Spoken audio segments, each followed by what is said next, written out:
네, 오늘 시험 치느라고 여러분 고생하셨고요. 2019년 시즌이 이제 개막이 됐습니다. 7급 시험이 이제 서울시 추가 선발 시험이 이제 작년에 3월 달에 있었는데 오늘 이제 2월에 이렇게 이제 7급 시험이 일찍 치러진 전례가 이제 별로 없죠. 그리고 이제 작년에 또 추가 시험도 있었고 또 지방직까지 치러지면서 상당히 많은 실력자들이 이제 합격을 통해서 좀 많이 빠져나갔기 때문에 이번 이제 서울시는 작년보다 이제 선발 인원도 이제 한 2배 정도 늘었고 또 이제 시기적으로 이제 처음 시작하신 분들은 아직 공부가 많이 안 돼 있기도 하고 그래서 이제 좀 작년에 아쉽게 안 된 분들에게는 너무너무 이제 좋은 기회가 되는 시험이었는데 시험을 보고 이제 항상 여러분들 느끼시는 거지만 이제 무난한 문제들 아주 어렵진 않은데 시험장에서는 이제 그 쉬운 문제도 실수하는 경우들이 있어요. 그래서 오늘 문제 이제 전반적으로 이제 총평을 하자면 헌법은 사실 쉽게 출제된 겁니다. 헌법 조문 문제도 많고 기본적인 문제 또 기본적인 최신 판례도 나왔지만 어렵지 않은 수준. 그래서 이제 아주 까다로운 문제는 이제 뭐 두 문제 정도 그 정도 이제 좀 까다롭고 공부량이 많이 채워진 분들에게 있어서는 정말 이제 실수를 하지 않는다면 대부분 이제 고득점 할 수 있지 않았을까 이렇게 이제 판단이 되고요. 그러나 이제 시험장에서는 헌법만 보는 게 아니기 때문에 영어라든가 이제 국어라든가 경제학 시간이 많이 소요되는 과목들이 섞여 있다 보니까 헌법 자체만의 그 난이도는 이제 어렵진 않았는데 다른 과목과 상관관계가 또 있기 때문에 또 어떤 과목도 먼저 푸느냐 여기에 따라서 또 이제 편차들이 좀씩 발생을 합니다. 그래서 이제 전반적으로 이제 지금 분위기를 보면 작년에 여러분 3월 달에 실시됐던 시험이 이제 79점대였어요. 커트라인이.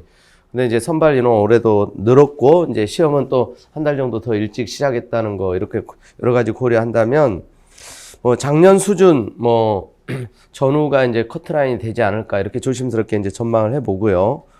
그래서 80점 이상 이렇게 이제 되면 좀 가능성이 아주 높다. 그런데 이제 79점 전후 여기는 조금 이제 불안한 이제 소지는 있어 보입니다. 헌법만 놓고 본다면 이제 헌법은 그 합격 수준의 이제 점수를 한 85점 이 정도 이제 전후를 잡아야 될 것 같아요. 그런데 이제 또 과목의 편차도 있기 때문에 그런 부분들은 이제 약간씩 여러분들이 이제 감안을 하시기 바랍니다. 자, 그럼 전반적으로는 그러니까 이제 어렵진 않았다는 거 말씀드리고요. 1번 문제부터 한번 보도록 하겠습니다. 자, 재판 청구에 대한 설명으로 이제 가장 옳지 않은 거. 1번 지금 보면 취소의 제소 기간을 처분되기 있음을 아는 날부터 90일 이내로 규정한 거. 지나치게 짧은 기간을 보기 어렵고 행정관계 조속한 안정을 위해 필요한 방법으로 재판 청구를 침해하지 않는다. 자, 여기에 대해서는 이제 합헌 결정을 했었고요. 그래서 지금도 이제 여러분 이제 행정법도 대부분 같이 하시지만 그러니까 90일이 그대로 보니까 유지가 되고 있는 거죠. 그 다음에 2번. 이건 이제 최신 판례 중에 이제 하나 쟁점이죠. 민주화운동 관련자 명예회복, 보상심의 보상금 등 지역결정에 동의한 때 재판상 화해 성립을 간주함으로써 법관에 의해서 법률에 의한 재판받을 권리를 제한하는 법규정, 재판정은 침해하지 않는다. 이 재판상 화해 성립을 간주하는 거, 재판상 화해와 같은 효력을 인정하는 거, 세월호 특별법 사건도 이제 이 부분은 합헌이에요.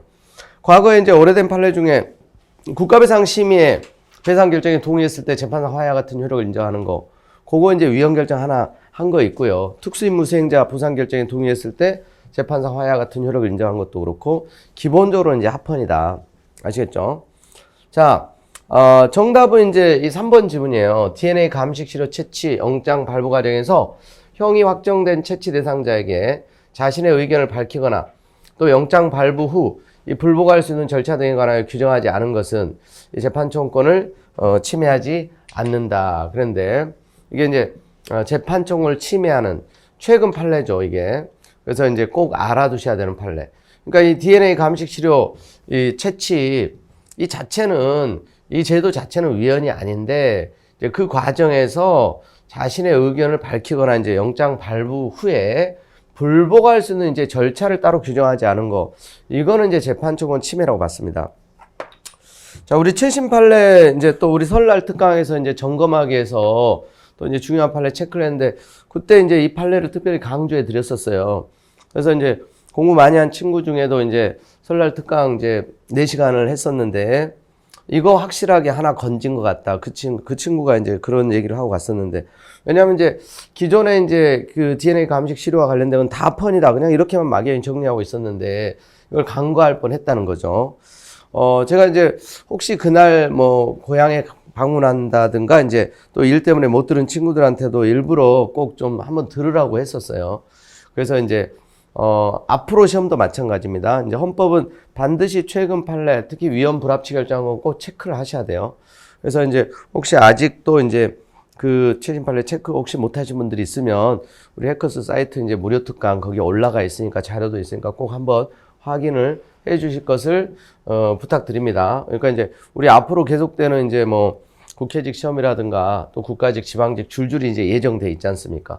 그러니까 요번 시험에 잘 보신 분들은 이제 요번 시험에서 이제 뭐 끝낼 수도 있지만 또 계속 해야 되시는 분들은 그러니까 왜 틀렸는지 진짜 몰라서 틀린 건 상관없어요. 근데 이제 기본 조문 문제를 뭐 실수를 한다든가 또 이제 반복되는 어떤 기본적인 실수를 한다든가 또 시간 안배에 실패했다든가 그런 부분들은 이제 이런 복기를 통해서 꼭 점검을 하셔야 됩니다. 그래야 다음에 여러분 실수하지 않고 고득점 합격하실 수가 있어요. 자, 그래서 이제 3번이 정답이고 4번도 옳은 지문이고요. 자, 2번 문제를 보시겠습니다. 자, 이건 이제 조문 문제죠. 요번에 이제 헌법 조문 항상 막판에는 조문을 기본적으로 점검해라. 특히 통치구조 부분 늘 요번에도 이제 말씀을 드렸었는데, 자, 이런 부분들은 절대 틀려서는 안 되죠. 2번이 이제 그래서 이제 옳은 지문이고 1번부터 한번 보겠습니다. 국무회의는 대통령, 국무총리가 15인 이상, 25인이 아니라 30인이죠. 그 다음에 3번 보세요. 국가원로 자문회의 의장은 직전 대통령이 된다. 다만 직전 대통령이 없을 때는 국무총리가 대행하는 게 아니죠. 대통령이 지명을 합니다. 대통령이 지명을 한다. 지금 현재 국가원로 자문회의는 그래서 이제 설치되어 있지 않습니다. 임의적 자문기관이고. 그렇지만 이제 헌법 조문 자체는 있기 때문에 그래서 이런 부분들이 이제 뭐 중요하지는 않지만 이렇게 나오더라도 이제 기본적인 조문 130개 조문밖에 안 되는데 헌법에 최소한 들어있는 조문은 있는지 없는지 이런 부분들을 잡아낼 수 있어야 돼요. 국가안전부 장애는 국무총리가 아니라 대통령이 주재하죠.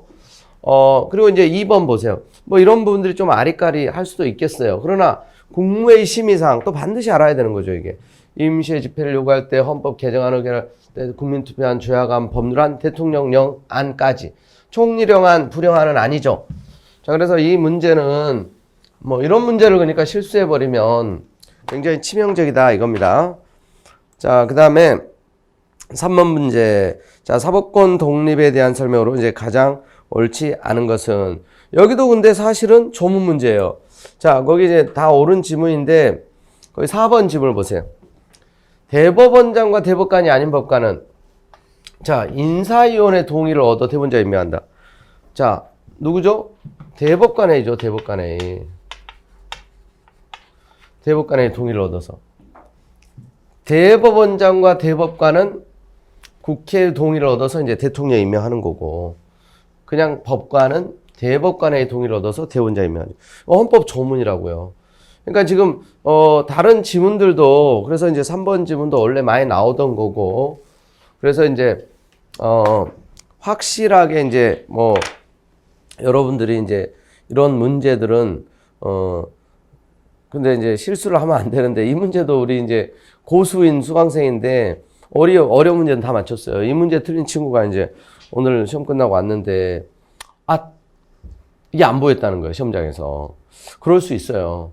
그런데 그러니까 이제 경험인 거죠, 여러 가지 이제. 그래서 시험 그 쪼들리는 급박한 상황 속에서도 그래서 이제 이런 쭉 한눈에 이렇게 이제 일별에서 이제 보이면 이게 쉽게 이제 잡아내는데 이게 안 보이는 경우가 있는 거죠, 종종. 자, 뭐 객관적으로 어려운 문제 전혀 아니고요. 4번 문제 또 전형적인 조문 문제지 않습니까? 헌법 개정에 관한 거. 자, 1번 헌법 개정 국회 재력 3분의 1 이상 또는 대통령 발의로 제한된다. 1번이 틀렸잖아요. 이거 몇 초 걸리지도 않는다, 이거. 나머지 다 조문 그대로. 재력 과반수잖아요. 재력 과반수. 자, 그러니까 이런 부분들은 전혀 고민할 필요가 없어요. 1번 찍고 무조건 넘어가는 거죠, 이거. 자, 그 다음에 이제 5번. 자, 5번 문제가 조금 이제 어려운 문제에 그래서 속하는 거, 5번 문제. 왜냐면 여러분들이 약한 게 이제 위임위법의 한계, 일탈했느냐, 안 했느냐, 포괄임 금전칙이 입에되느냐, 아니냐, 명확소원칙이 입에되느냐, 아니냐. 이쪽은 워낙 사실 판례가 많습니다. 그러니까 완벽하게 이걸 다 정리하고 있는 친구들은 없어요. 그래서, 여기도 이제 사실 아주 중요한 판례는 아닌데, 근데 이제 이건 뭐 리걸 마인드, 여러분들 감각을 좀 한편으로 동원해야 돼요. 이런 판례를 이제 딱 정리하고 이렇게 딱 대비하고 있기는 쉽지가 않다 이거죠. 기억번, 의료보험 요양기관의 지정치사유 등을 법률에서 직접 규정하지 아니하고 보건복지부령에 위임하고 있는 구공무원 및 사립학교 교직원 의료보험조합법 34조 제1항. 자, 이게 이제 위임법의 한계를 일탈했다고 이제 본 건데, 자, 이게 지정 취소 사유, 이게 이제 굉장히 중요한 어떤 내용인데, 법률에서, 여기서 지금 힌트를 주고 있어요. 법률에서 직접 규정하지 않고 그냥 복지부령에 위임을 했어요. 어떤 이제 사유가 어떤 경우가 이제 지정 취소 사유가 되는지, 어떤 기준, 어떤 근거, 지침 없이. 그래서 이게 이제 위임위법의 한계를 일탈했다. 75조 위반이라고 본 거죠. 근데 이제 니은번 같은 경우 보세요. 사업 시행자에서 개발된 토지 등의 처분 계획에 자, 내용, 처분 방법, 절차, 자격 기준 등에 관하여 필요한 사항. 그냥 막연히 필요한 사항이 아니라 여기 이제 나름대로 기준을 주고 있죠. 이런 부분들에 대해서 필요한 사항을 대통령령으로 정하도록. 이거는 이제 포괄임이 아니에요. 위임법의 한계를 준수했다. 자, 디귿번도 취득세, 과세 표준이 되는 자, 가액, 가격, 연부 금액, 범위와 취득 시기에 관해서 대통령령으로. 여기도 이제 기준을 주고 있는 거죠. 근데 이쪽은 그러니까 지정 취소 사유 등을 법률에서 직접 규정하지 않고 여기는 그러니까 포괄임 해버린 거고 어떤 사유에 대한 지침이라든가 근거 없이 이쪽은 조금 예시적으로라도 이렇게 쭉 언급을 해주고 있는 거예요. 리을번 지문도 보면 등록세, 중과세 대상이 되는 부동산 등기의 지역적 범위에 관하여 대통령령으로 정하는 자, 이 대도시라는 거. 우리가 여러분 이제 대도시, 중소도시 할 때 여러분 무슨 과천을 대도시라고 생각하는 사람 없죠. 그래서 이제 뭔가 부동산 등기, 등록세, 중과세를 하는 대도시라는 것은 그래도 조금 이제 광역시급 이상 뭐 이런 적으로 어느 정도 예측을 할 수 있는 거예요. 이것도 그래서 포괄임, 위임법의 한계 원리를 준수했다고 본 거예요. 그래서 정답은 이제 기억이에요, 기억. 근데 이게 근데 이제 어려운 문제에 이제 속하는 거고요. 전체적으로 봤을 때 조금 어렵다고 이제 여러분 느껴질 수 있는 수준입니다. 왜냐면 이제 전형적인 이제 뭐 최신 판례도 아니고 그리고 이제 늘 자주 출제되던 판례가 아니기 때문에. 그런데 이거는 이제 리걸 마인드, 좀 이제 고도의 감각을 가져야. 그래서 이제 맞춰도 이건 뭐 찍어서 이제 맞춰야 되는 수준인데 쉽지는 이제 않았던 거예요. 자, 6번 문제. 평등권에 대한 설명으로 가장 옳지 않은 것 그랬죠. 자, 여기 이제 뭐 기본적으로 늘 나오던 문제입니다. 1번에 이제 국공립학교 채용시험에 국가용자 가족 응시하는 경우 만점에 10%를 가산하도록 하는 거. 이거 이제 국가용자 이제 가산점 제도에 관한 사건이에요. 평등권을 침해한다는 거고. 또 2번도 이제 전문가목을 표시한 치과의원은 그 표시한 전문가목에 해당하는 환자만을 진료한다. 이것도 이제 치과 전문의 이 사건에서 이제 평등권 침해한다. 다른 이제 전문의와 달리 치과 전문의는 이제 또 비인기 분야를 전공한 전문의들은 오히려 일반인보다도 이제 환자를 덜 보게 돼서 여러 가지 이제 문제가 이제 발생을 했던 거죠. 직업의 자유 평등원칙 침해를 인정했고. 자, 3번이죠. 역시 이제 우리 최신 판례. 이거는 이제 다뤘던 내용이고요. 또 최근 기출문제에서도 등장했던 겁니다. 고용노동 직업상담 직류를 채용하는 경우 직업상담사 자격증 보유자에게 만점에 3% 5% 가산점 부여하는 거 평등권을 침해한다 그랬는데 이게 이제 합헌 결정을 한 거예요. 그래서 이제 고용노동부 최근에 작년부터 이제 고노부 이제 많이 별도로 선발하잖아요. 그래서 직업상담사 이거 이제 9급, 7급 이렇게 이제 가산점을 부여하는데 여기에 대해서 이제 적정하다고 본 거예요. 그래서 이제 다른 전문직 자격증도 법무사라든가 변호사, 세무사, CPA 이런 이제 해당 분야에 이제 응시하게 되면 이제 가산점 부여하죠. 뭐 여기도 이제 합리적인 이유가 있다고 봤던 거예요. 그래서 이제 정답은 그래서 이제 3번이고요. 자, 그 다음에 7번 문제를 보세요. 인간다운 생활학 권리에 관한 설명으로 이제 가장 옳지 않은 거. 자, 여러분 이제 인간다운 생활학 권리 침해를 인정한 판례가 없다 그랬죠? 그래서 이제 기본적인 이런 내용들 늘 나오는 거고요. 자, 그 4번 질문을 보세요. 국가유공자 예우 지원에 관한 법률이 보상받을 권리의 발생 시기를 국가보훈처장에 등록 신청을 한 날이 속하는 날부터 발생하도록 한 것은 행복주권, 인간다운 생활 권리를 침해한다. 자, 이게 다른 거 안 보더라도 이건 감각적으로 제가 인간다운 생활 권리 침해를 인정한 판례가 없다 그랬어요. 하나도 없습니다. 인간다운 생활 권리 침해를 인정한 판례가. 그래서 이게 틀린 거고요. 그리고 자, 이 등록 신청을 한 날이 속하는 달부터. 그러니까 국가유공자, 그래서 이제 어떤 인정을 받더라도 소급해서 과거에 어떤 이제 국가를 위해서 희생하고 헌신하는 그 시기로 소급해서 주는 게 아니에요. 국가유공자로 이제 인정이 되면 그래서 이제 등록 신청을 한 날이 속하는 달부터 이렇게 장래를 향해서 이제 일반적으로 지급을 해요. 이런 부분들이 그래도 과도한 제한이 아니라고 봤어요. 행복주권 침해도 아니고 인간다운 생활 권리 침해도 아니고. 자, 그래서 정답은 이제 4번입니다. 4번. 그리고 이제 관련 판례로서 어떤 이런 지위에 있다고 해서 어떤 신청을 하면, 이런 보훈 혜택을 받을 수 있는 가능성, 이런 것도 이제 재산권의 객체가 아니라는 거죠. 실제로 절차를 밟아서 신청을 하고, 그래서 이제 그게 받아들여져야 돼요. 그래서 인정이 되면 그 신청한 날이 속하는 달부터 이제 혜택을 받게 되는 거예요. 이런 부분들이 기본적으로 이제 합헌이라는 거죠. 자, 역시 이제 어려운 문제는 아닙니다. 자, 표현의 자유에 관한 설명으로 이제 가장 옳지 않은 것은 그랬어요. 자, 1번. 법관이 그 품위를 손상하거나 법원의 위신을 실추시킨 경우를 징계사유로 하는 법률 규정. 품위 손상, 위신 실추와 같은 추상적 용어를 사용하여 그 적용 범위가 지나치게 광범위하거나 포괄적이어서 법관의 표현의 자유를 과도하게 제한한다고 볼 수 있다. 자, 이게 틀린 거죠. 이게 지나치게 광범위하고 포괄적이지 않다고 봤어요. 그래서 이런 어떤 표현들은 그래서 이제 법관의 징계사유뿐만 아니라 검사의 징계사유, 또 국회의원, 공무원들, 품위유지와 관련된 게 굉장히 다양하게 사용되는 거예요. 그래서 이런 부분들이 이제 이 명확성 원칙의 위배 여부와 관련해서는 그러니까 포괄임 금지 원칙 위배 여부와 관련해서도 마찬가지예요.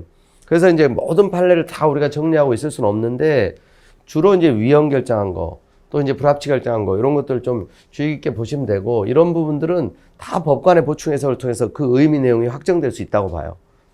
이게 그래서 이제 과도하게 제한한다. 이게 틀린 겁니다.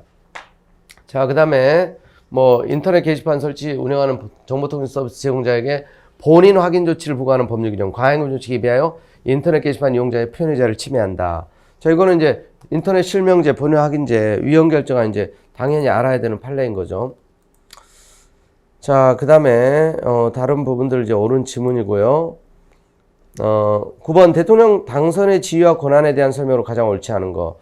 자, 이제 이건 대통령 당선인의 이제 지위와 권한, 대통령직 인수에 관한 법률이 사실은 평소에 잘 안 나와요. 정권 교체기 전후에서 일반적으로 나오는데, 그런데 이제 지금 현 대통령은 이제 보궐선거에서 이제 대통령이 취임하고 인수위원회가 실제로 활동을 안 했죠.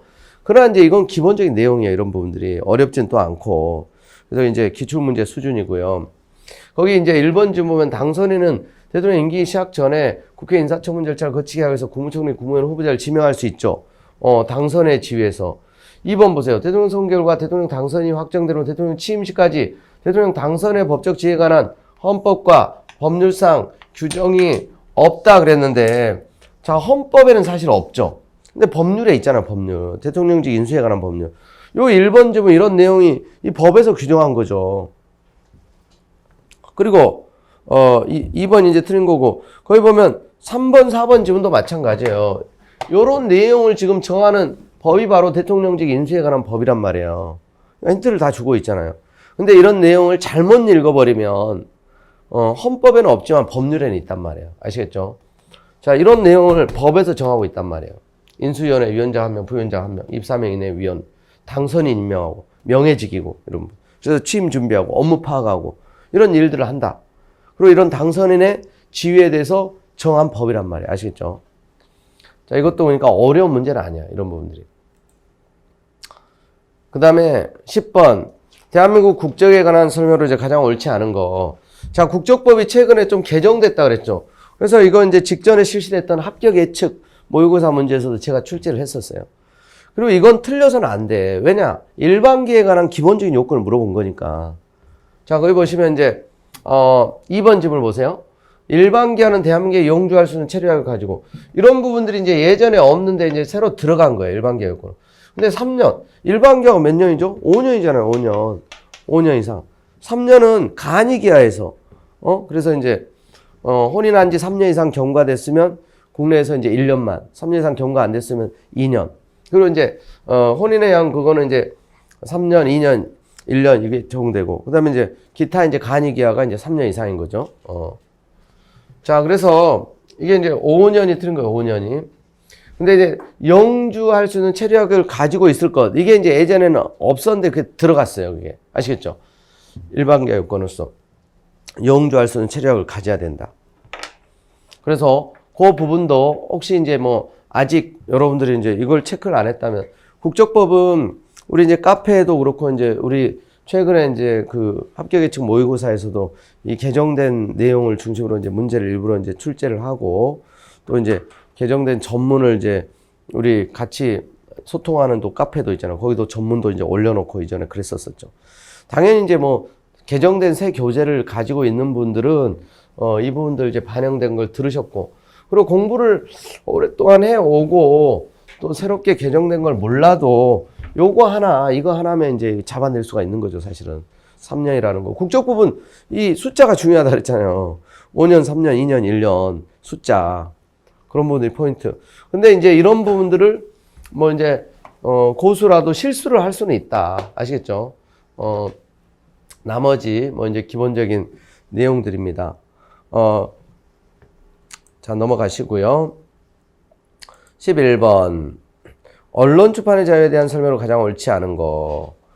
자, 1번 금치기간 중 30일의 기간 내에서만 신문 열람을 금지하는 조치. 미국에서 이제 알코올을 침해하지 않는다. 자, 금치 기간이 예전에는 이제 2달이었어, 2달. 근데 이제 법이 개정돼가지고 30일이고.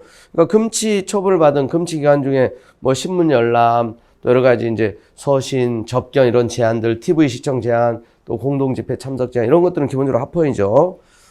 자, 그 다음에 이제 이번에 외국 음반을 국내에서 제작하고자 하는 때에 영상물 등급위원회 추천을 받도록 하는 거 헌법에 위배된다. 자, 이거 검열에 해당되는 거죠. 대표적으로 외국 비디오 국내에서 이제 또 유통시킬 때 추천받도록 하는 것도 마찬가지. 자, 그 다음에 자, 이건 뭐 너무나 이제 또 기본적인 판례, 최신 판례 역시 또 우리 뭐 특강에서도 말씀드렸지만 영순이라고 그랬잖아요. 이거 영순이. 그리고 이제 올해 실시된 시험에서도 또 나왔다고 올해 최근 기출문제도 같이 다 풀어줬었죠. 우리 설날 특강할 때도. 자, 3번인 3번. 건강기능성 표시 과목과 같이 규제 필요성이 큰 경우에 사전 심의 절차나 법령 규정에도 우리 헌법이 절대로 금지하는 사전 검열에 해당한다고 보기 어렵다. 예전에 검열이 아니었는데 검열이다. 판례가 바뀌었잖아, 이게. 자, 이런 부분들은 그러니까 안 나오는 게 이상하다 그랬어요. 안 나오는 게. 이게 이제 3번이 정답이고요. 자, 넘어갑니다. 자, 12번 대통령 권한에 대한 설명으로 가장 옳지 않은 거. 자, 여긴 또 뭡니까, 여러분? 헌법 전문 문제죠, 또. 임시의 집회 요구를 할 수 있고, 임시의 집회 요구, 국무회의 심의를, 그랬죠. 아까 국무회의 심의사항, 거기도 한번 나왔죠? 그리고 대통령 국회 출석 발언 서한 의견을 표시할 수 있으나 국회 출석에 답변해야 할 의무는 없다. 권리지 의무는 아니라 했죠. 그 다음에 사명, 가명, 복권할 때 일반 사면은 국회 동의를 얻어야 되고. 자, 4번 보세요. 국회에서 의결된 법률안이 정부에 이송되면 이송은 며칠입니까? 이게 15일이죠, 15일. 20일이 아니라 15일. 단체장 이제 조례안에 대해서 이제, 공포를 할 때는 20일 안에 하게 돼 있죠. 여기는 15일. 자, 정답은 4번. 자, 역시 이거 뭐 실수하기 어려운. 근데 이것도 실수를 하시는 분도 계시더라고요. 그러니까 이게 그래서 제가 이제 늘 여러분 이제 강조하지만 실제로 여러분 틀려도 괜찮은 문제는 틀려도 상관없습니다. 아까 우리 이제 위임위법의 한계 1탄. 그건 틀려도 돼요. 그거는 뭐 이제 고수라 하더라도 그런 것까지 대비하기는 어려워요. 근데 요런 걸 그러니까 틀리면 안 된다 이거죠. 그러니까 고득점 그리고 합격 그 차이가 기본적인 문제에서 대부분 갈립니다. 그러니까 뭐 90점 막 이상 맞을 수도 있는데도 이런 부분들에서 이제 한두 개씩 나가버리면 점수가 툭툭 떨어지잖아요, 이게. 자, 그러니까 이건 앞으로도 마찬가지예요. 그래서 여러분들이 이제 꼭 기본을 튼튼히 하실 것. 자, 13번. 자, 이 문제도 이제 틀릴 수 있는 문제예요. 제일 어려운 문제로 꼽힐 수 있는 거예요, 이게. 이 문제가. 요번에 이제 서울시 문제죠. 실력이 있는 친구도 이런 판례까지 정확히 알고서 푸는 친구는 없어요. 역시 이제 실력, 리걸 마인드인데 이거는 이제 함정에 빠질 수가 있어요. 그래서 이 문제는 아마 이제 맞춰도 이제 찍어서 맞췄거나 진짜 자기 실력으로 확신을 가지고 이게 맞추기가 쉽지가 않다. 그래서 이 문제를 맞춘 친구들은 진짜 고수인 거예요. 자, 거기 보면 이제 일단은 사례가 지금 주어졌죠, 보기. 2000년 3월 28일 행영법 시행령에서 금지처벌 받은 수용자에게 자비부담 물품 사용 금지를 규정함. 자, 이게 이제 시행령이죠, 지금. 시행령에서 원래는 이제 행영법에서는 이 자비부담 물품을 사용할 수 있어요. 사용할 수 있는데 금지처벌 받은 수용자는 또 제재를 이렇게 받는 거예요. 자비부담 물품도 사용을 못하게 하고 있어요. 이건 지금 이제 법령입니다, 법령. 그러니까 이제 이건 법령 자체가 직접 제한하거나 침해하니까 법령 소원이다.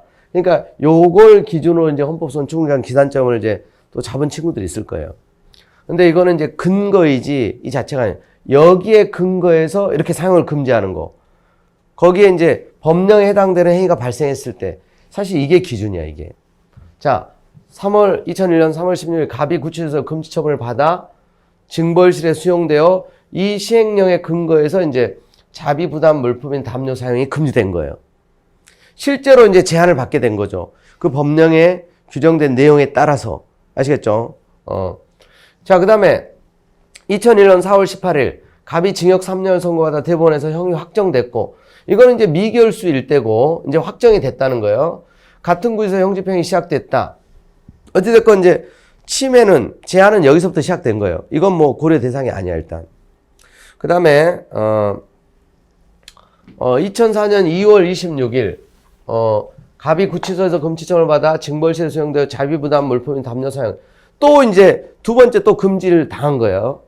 이거는 그럼 기존의 첫 번째 제한 침해를 받은 거 그거는 없었던 걸로 되고 이때를 또 기준으로 하냐? 그건 아니에요. 첫 번째 침해 시점. 그때가 기산점이에요. 그때. 이건 나중에 또 이런 제한을 받게 됐는데 요게 또 기준이 아니다 이거예요. 아시겠죠? 처음에 어떤 공권행사 불행사로 기본 침해되었음을 안 날로부터 몰랐다 하더라도 그 침해된 때부터 그게 기산점이에요. 아시겠죠? 요 마지막 이게 아니라 이거예요. 두 번째 이게 아니다 이거죠. 그리고 2004년 3월 8일에 뭐 자비부담 물품 사용을 금지한 이 시행령 위헌하기를 구하는 헌법소원을 제기했다. 이건 이제 나중에 이제 법령에 대해서 지금 헌법소원을 제기한 거죠. 근데 이제 이건 법령 헌법소원의 문제가 아니고 그 법령은 이제 근거고 그 법령의 근거에서 이런 기본 제한이 발생했을 때 아시겠죠? 법령에 해당하는 사유가 발생한 날. 법령에 해당하는 사유가 발생한 날. 요게 이제 그게 이제 좀 전에 보니까 그 두 번째인 거예요. 두 번째. 여기 2001년 3월 16일. 이게 이제 법령이고 여기에 이제 해당하는 사유가 이때 처음 발생했죠. 이 처음 발생한 날. 이때가 기산점이라는 거예요. 그 이후에 두 번째 발생한 날. 또 그게 뭐 처음 발생한 날은 없어지고 그게 아니라. 아시겠죠? 자, 그래서 정답은 2001년 3월 16일이에요. 근데 요게 그러니까 약간 이제 헷갈릴 수 있는 그런 이제 문제였어요. 그리고 이건 뭐 아주 중요한 문제가 아니고 실제로 이제 각하결정으로 기간이 도과돼가지고 각하됐었던 사건이에요. 그러다 보니까 이건 일부러 좀 난이도를 높이기 위해서 그래서 이제 난이도 조절 차원에서 100점 방지용으로 사실 낸 겁니다. 그런데 이제 요거까지 이제 잡아낸다면 뭐 이제 100점도 맞을 수 있겠지만 그런데 이제 현실적으로는 이걸 틀릴 가능성이 수험 공부한 수험생들하고 이제 좀 높았던 문제죠. 근데 이런 문제까지 이제 감각을 이용해가지고 맞추면 이제 100점을 맞을 수가 있는 거예요. 자, 14번. 방송에 관한 헌재 결정 내용으로 가장 옳지 않은 것은? 자, 그랬죠. 뭐, 방송의 자유. 이게 여러분 이제 작년에 국가직에 정답적으로 나왔던 거죠. 주관적 권리소 성격과 함께 자유로운 의견 형성, 여론 형성을 위해 필수적 기능하는 객관적 규범 질서로서 제도적 보장의 성격도 있는데 제도적 보장 성격 없다. 이게 작년 기출문제예요. 9까지. 두 가지 성격이 있다는 거예요. 그 다음 TV 수신료, 국민의 재산권 보장 측면, 한국 방송사에 보장된 방송자의 측면에서 기본 실현에 관련된 영역에 속한다는 거고, 그 다음에 이제, 자, 3번. 방송사업자가 방송 심의 규정을 위반한 경우 시청자에 대한 사과를 명할 수 있도록 한 방송법 규정은 방송사업자의 의사에 반한 사과행위를 강제함으로써 양심의 자유를 침해한 것은 헌법 위반된다. 여러분, 양심의 자유 침해를 인정한 판례는 최근에 이제 양심적 병역 거부 사건 포함해서 딱 3개입니다. 기존에 사제, 광고, 강제 사건, 심할서가 사제문의 성격을 가질 때, 그리고 병역 종류 조항, 대체 문제를 인정하지 않는 거, 최근에 양심의 자유 침해다. 딱 3개. 제가 이제 양심의 자유 할 때마다 양심의 자유 침해를 인정한 판례는 딱 이 3개. 이게 다다. 이거부터 얘기하고 항상 시작하잖아요. 그리고 이 부분 얘기할 때, 이게 MBC 이제 시청자에 대한, 그래서 이제 사과, 방송을 명했던 사건인데, 이게 이제 당사자들은 양심의 자유 침해도 주장했어요. 근데 초창기 사제 광고 강제 사건에서는 초기 판례다 보니까 그래서 이제 법인의 양심의 자유 주체성 침해 여부도 판단했는데 다 주체가 법인이에요. 방송사업자. 법인의 그냥 인격권 침해 끝이야. 법인의 양심의 자유 주체가 될 수 없기 때문에 아예 이제는 판단도 안 한다 그랬어요. 인격권 침해 그냥. 선거기사 심의위원회 사과문 게재 명했던 사건도 마찬가지예요. 그것도 인격권 침해 그냥 끝이에요. 자, 공직선언법 있죠? 선거기사 심의위원회 사과문 게재를 명할 수 있었는데 이것도 이제 역시 인격권 침해, 양심의 자유는 문제가 안 되고. 그러니까 다 이제 문제가 된 건 법인이에요, 법인. 법인의 인격권 침해. 여기도 이제 법인의 인격권 침해. 그래서 이제 정답은 3번이고요. 양심의 자유 침해는 문제되지 않았다. 이것도 이제 주의하라고 이제 여러 차례 말씀을 드렸습니다. 양심의 자유는 앞으로도 이제 계속 시사적인 문제가 될 겁니다. 왜냐하면 양심적 병역 거부 사건 이게 이제 어느 정도 이제 정리가 확실하게 됐기 때문에 근데 이제 그걸 예상하는데 이제 그와 관련된 이런 문제들을 또 물어보는 거죠. 너무 이제 다 예상하는 거 그게 나오기도 하지만 안 나오기도 해요. 근데 이제 앞으로 계속 이제 체크를 당연히 해야 되죠. 자, 그 다음에 15번 역시 개인정보 자기결정권에 대한 기본 판례라고 할 수 있죠. 자, 시장, 군수 또는 구청장이 개인의 지문정보를 수집하고 경찰청장이 이를 보관 전산하여 범죄 목적에 이용하는 것은 국가가 국민의 지문을 수집하는 본래 목적의 온남으로 개인정보 자기결정 침해입니까? 이게 개인정보 자기결정 제한이지만 필요한 제한이죠. 합헌 결정했죠. 자, 뭐 넘어가도 되겠습니다. 자, 16번 법 취지 요구되는 명확성 원칙에 대한 설명으로 가장 옳지 않은 거. 자, 명확성 원칙 2번 좀 보세요. 기본적으로 모든 기본 제한입법에 대해서 요구되는 것은 아니다. 이게 틀렸죠. 명확성 원칙이 여러분 모든 기본 제한입법에 적용돼요. 다만 그 정도가 이제 처벌법규, 조세법규 좀 강화되는 거지. 자, 이런 부분들도 이제 기본적인 내용입니다. 여러분 예를 들면 이제 우리 헌법 37조 2항 있잖아요. 국민의 모든 자유와 권리 필요하면 국가안전보장 질서유지 공공을 위해서 법률로서 제한할 수 있고 이렇게 되죠. 제한할 수 있고. 근데 이 법률이라는 게 기본적으로 명확한 법률일 것을 요구해요. 그게 원칙이에요. 다만 이제 제한의 대상이 되는 기본권이 뭐냐에 따라서 좀 완화될 수 있고 강화될 수도 있는 거예요. 기본적으로 국민의 자유와 권리를 제한하는 법률, 국회에서 만들어진 법률은 원칙적으로 명확해야 돼요. 모든 국민이 평균적 국민이라면 알아먹을 수 있는 수준으로. 그런데 이제 1번 지문도 많이 나오죠. 법관의 보충적 가치 판단을 통해서 의미 내용을 확인해낼 수 있고 보충 해석의 해석자의 개인적 취향에 따라 좌우될 가능성이 없다면 거기까지는 또 괜찮다는 거죠. 명확해야 돼요. 그런데 이제 다소 광범위한, 불명확한, 규범적인 아까 그러니까 품위 손상 이런 거예요. 그러니까 다소 해석이 필요한 그런 용어가 사용될 수는 있어요. 근데 법관의 보충 해석을 통해서 의미 내용이 확정될 수 있다면 거기까지 이제 괜찮다고 보는 거죠. 자, 그래서 이제 2번이 정답이고요.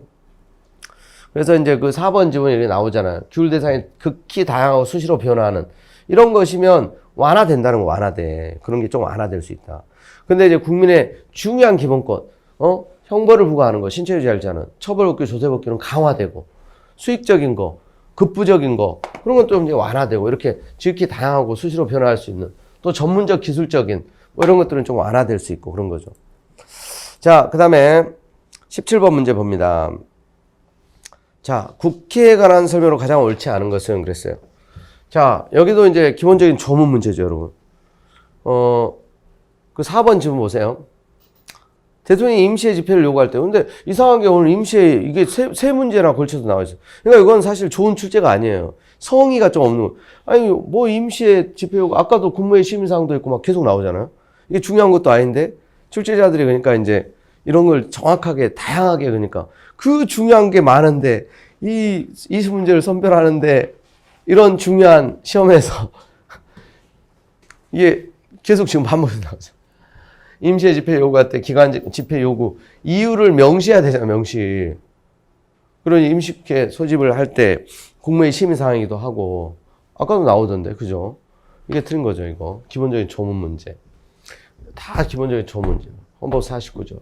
여기도 이제 기본적인 정기의 임시에 대한 거. 이건 틀리기가 어렵다. 이런 건 어떻게 보면. 자, 그래서 정확하게 이거 잡아낼 수 있어야 됩니다. 자, 그 다음에 18번. 그럼 문제 풀다 보니까 어때요? 이게 이제 좀 생각보다 어렵지 않았네요. 처음에 제가 서두에, 커트라인 뭐 85점 정도는 돼야 될 것 같다. 뭐 이렇게 놀래다. 문제 보다 보니까, 맞는 말이라는 이제 생각을 좀 여러분 하실 거예요, 아마. 자, 여기도 이제 기본 문제예요. 해고, 예고제도 뭐 이제 쭉 나왔는데. 자, 32조 6항에 의해서 법률이 정하는 바에 의해서 우선적으로 근로기회가 부여되는 대상이 누구인가에 대해서 헌재는 자 국가유공자 상위공경 전문공개 유가족 그냥 문자 그대로 거기까지죠. 국가유공자 유가족 상위공개 유가족 여기는 포함되지 않는다는 거예요. 여기는 국가유공자 본인 상위공경 본인 전몰공경은 이제 말 그대로 유가족 이렇게 됩니다.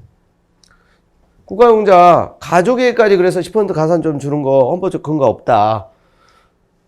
너무너무 이제 중요한 기본적인 판례. 근데 보니까 이것도 아까 앞에서 나왔었잖아요. 지금 국가유공자 가산점 10%. 그거 이제 평등권 침해 위헌 결정했던. 자, 역시 이제 이게 틀린 거고요.